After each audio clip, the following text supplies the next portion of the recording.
Got it. All right. Use this. Use it. Here, use it. All right, what's up, guys? I'm gonna be giving the opening statement. So I just wanted to first and foremost appreciate all the, all the fans, the Kentucky fans that are able to show out tonight. It was an incredible atmosphere. It's called Catlanta for a reason, and it was really special for us out there. And then also just an unbelievable game. It was a true team effort, and I felt like it was really special for us. Not everything was going our way, especially in the first half, and we're coming in at halftime, and Coach always talks about just turning into each other, and the people that matter are the people in the locker room, and the closer we get, it's harder and harder to break us. So I felt like we did an unbelievable job of being resilient tonight, and then really special way come out with the win. And Otega made an unbelievable play at the end of the game to kind of seal it with the offensive rebound. But just again, shout out to the UK fans, and appreciate it. Nice work. That's good. Thanks, guys. That was excellent.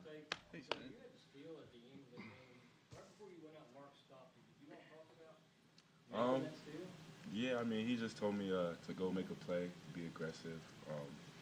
He trusted me to make those type of plays, and I trusted myself to make those type of plays. So, we did share a moment where he just told me to go be me. It sounds really intimate. We shared a moment. I like that. Come on. Come on, man. Yes, sir. Coach, do you feel with the experience that you have on the team that not just only tonight, but just throughout the season that could carry you all to where you all want to go? Yeah, I think I like our group, and if we had lost this game, I would still like our group. I think I've been so, I don't know if I've been blessed to coach incredible young men. I've been incredibly blessed. This group is special. This group is, and they've been that way before we played a game in the summer. The guys were so intentional. These guys, nobody knew each other. Nobody ever been with you, and they've been very intentional about getting to know each other. And 3 or 4 weeks into the summer, I had guys doing incredibly gracious, generous acts of kindness for their teammates. When we had a bunch of stuff this summer that was tough, with guys' lives outside of basketball, family stuff, and I think that wins. I really think it wins in the end. Is these guys have been so intentional about working to love each other.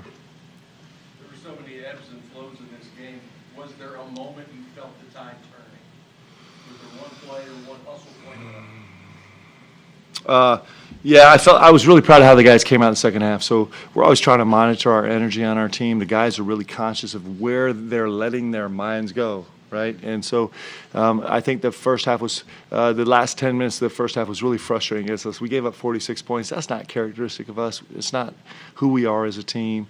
We had 7 turnovers in the first half. That's not characteristic of us. And I think there was a lot of credit Duke. Duke's a terrific team.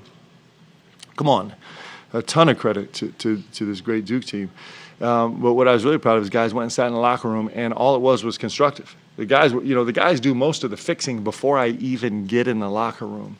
And then you could see that the way they came out to start the second half. It was just sheer resolve and determination, and there was a lot of ebb and flow, and the game almost swung away from us there in that first 8 minutes of the second half, and then the guys kind of reeled it in, and it was close the rest of it. Coach, talking about that resolve, how much resolve did it show maybe when threes aren't falling, and that's what a lot of your offense is known for? Yeah. Or maybe when a guy like Jackson seemed to be struggling, I think at one moment the injury pulled him aside. Yeah. Kind of gave him a pat on the head. What kind of result does it show when maybe the things you're known for aren't happening? Yeah, and that's the way these guys have built this. That's the way that our guys have built this is they have all fail-safes. There's fail-safes everywhere, right? And mostly the fail-safe just comes from their competitive spirit. We have a whole bunch of that. Andrew mentioned this, but our guys have been really focused on, when things are going tough, it is the psychology of us as human beings that we start to communicate less. We start to get lost in our own heads, and literally and figuratively, you start to turn away from the huddle. And our guys are incredibly intentional about fighting that, and they're like, no, we're going to turn back to each other. You mentioned, guys putting their arms around jacks, for example. That's not just natural. They're fighting actually to make that happen. And we have that's one of the blessings of having beautiful guys on the team.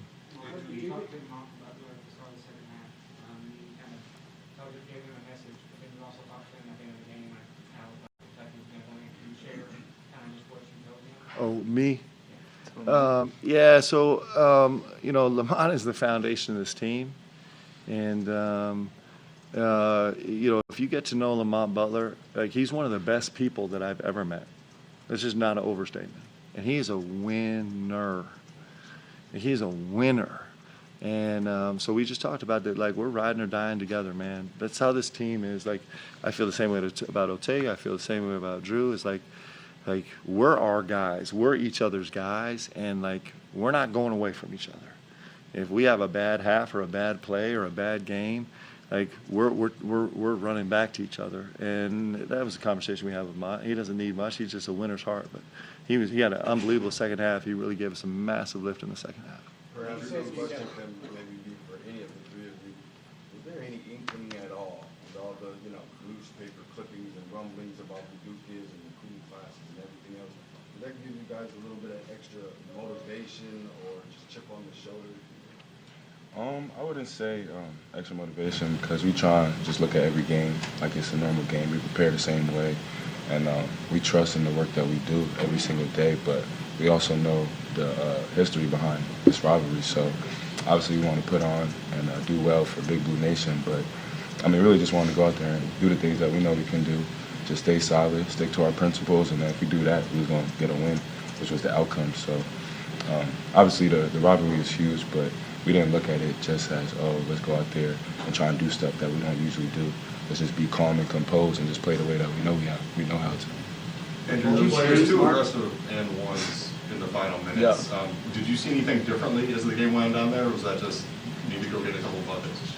Yeah, I think it's just kind of the flow of the game. That happens with the way that we play. It's a lot of reading and reacting, and we try to take advantage of how the defense is guarding us, and they're switching sometimes, and just wanted to try and continue to be aggressive, and we always talk about making plays for our teammates, and was able to get in the lane, play off 2 feet, and able to convert on those plays, but that's just kind of how the game goes, and wanted to continue to be aggressive throughout the game, and that's kind of where that led to.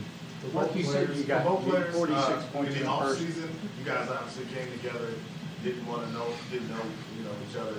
When did you all start to trust each other in the off season, and how did that process impact what you saw at the end of this game?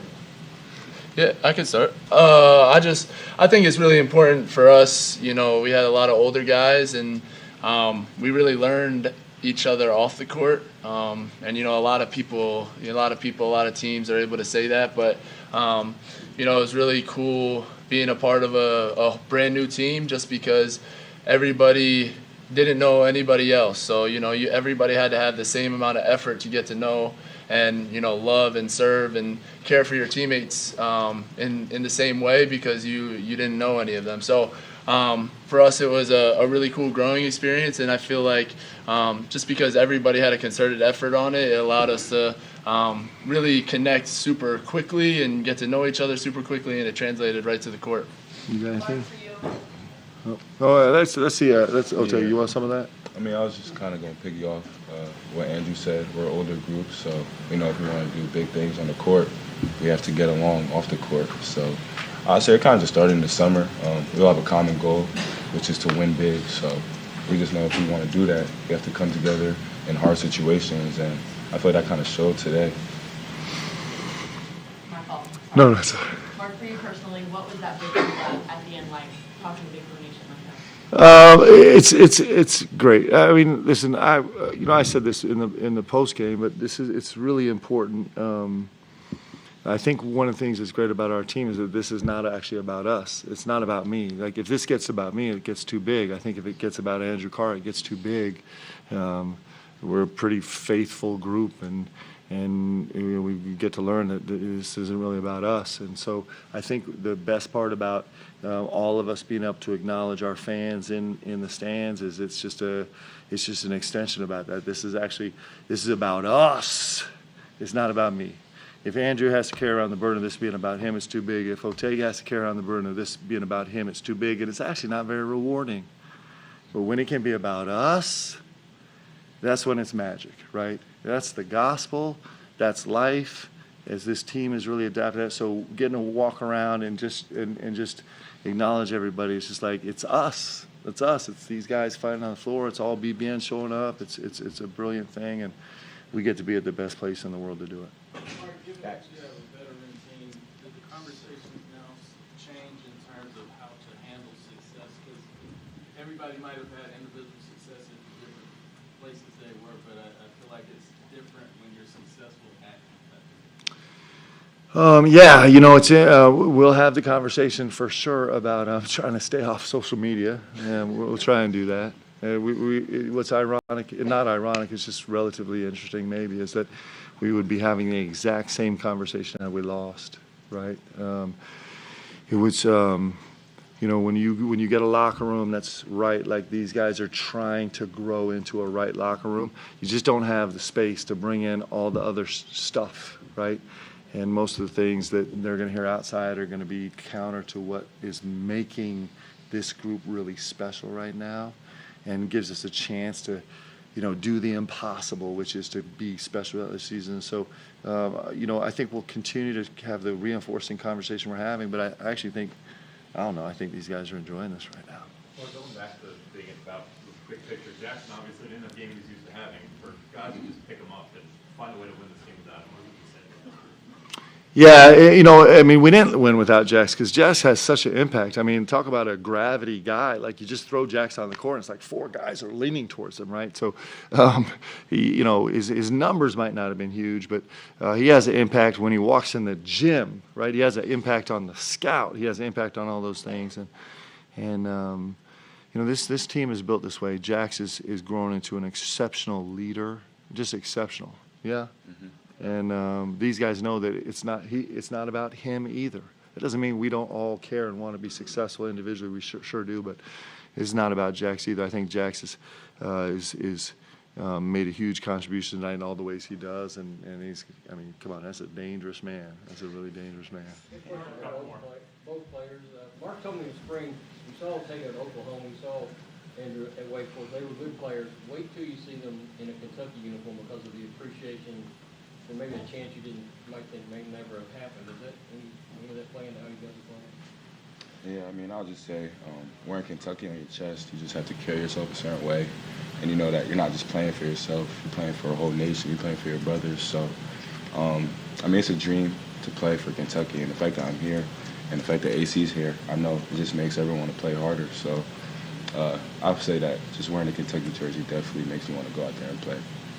Yeah, and I would agree with Otega, and I'd also just talk about just the team that we have in general too is just so talented, and something that we always talk about as a team is just, our run or whatever it is, we're looking for that Jenga block to fall. We're just going to keep coming at you guys. We're going to keep coming at you guys throughout the game over and over and over again until, we go on that run or come back and are able to make an impact on the game. And whether it's going to be, Otega and me and Amari tonight, it's going to be, someone else, Brandon and Jackson and Carr the next night, and that's what really makes our team super special. And so, when you're able to surround yourself on a team, that Otega talked about, that means that much to with amazing people and super talented basketball players, you really trust your teammates, and it becomes really special.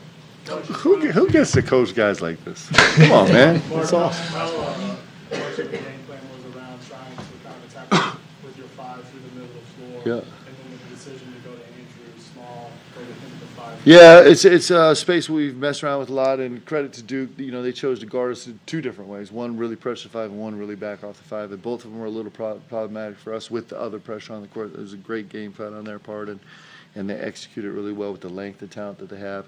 But we're really blessed. You think about BG. BG running the floor was so important for us at the 5. BG banging that 3 was really important for us. Oh, was it 2? Oh, then forget I said that. The 2 doesn't even matter, man. Someone told me that too. Yeah, is that true? Is that really true? Oh, jeez. Big feet. See, you just ruined a great night. I was so excited for BG. He's been dying to get one of those, man. He wants it so bad. That makes me kind of sad. Yeah, me too. All right, thanks, y'all. Sorry, 12:05. Hey, have a great night, guys. Thank you, guys. Appreciate you. Hood Shire and Cooper Flag will be